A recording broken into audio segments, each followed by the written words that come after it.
commodity while the state celebrates, but once the party's over, beads become a hassle. 25 million pounds are thrown each Mardi Gras, but they're not exactly earth-friendly. News 2's Troy Galden met a man who plans to change that. His story's new at 10. Last night at Bacchus in New Orleans, about 1 million pounds of beads were thrown. 2 years ago, the city of New Orleans cleaned up more than 1,700 tons of trash during Mardi Gras. When the party's over, street sweepers do their best to clean up, but some beads never end up at home, packed away in a box for next year's carnival. A lot of them are picked up, and a lot of them go in the garbage. I think a lot of them stay there in the street, and some of them are in the trees, and they just stay there till, well, forever. Even in Baton Rouge, the uncaught beads waste away. Oh, I can only imagine. I mean, not as many here as in New Orleans, but I would think millions of pounds of waste. That's why Marcus Psycho's trying to change the multi-million-dollar industry.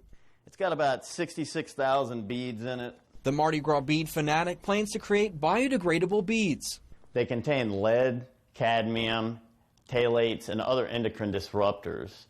This is getting into our waterways, it's getting into our landfills, and our children are putting it in their mouths at the parades. So we need to come up with a better solution for what the beads are made from.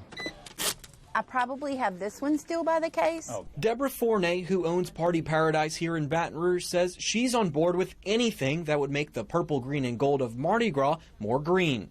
I think that's an awesome idea. I hate seeing them all just go into the waste, but I would be curious to know what they were using to make it with. Right now, China dominates the Mardi Gras bead industry, making the popular throws from petroleum byproducts. Instead, Psycho plans to use plant matter.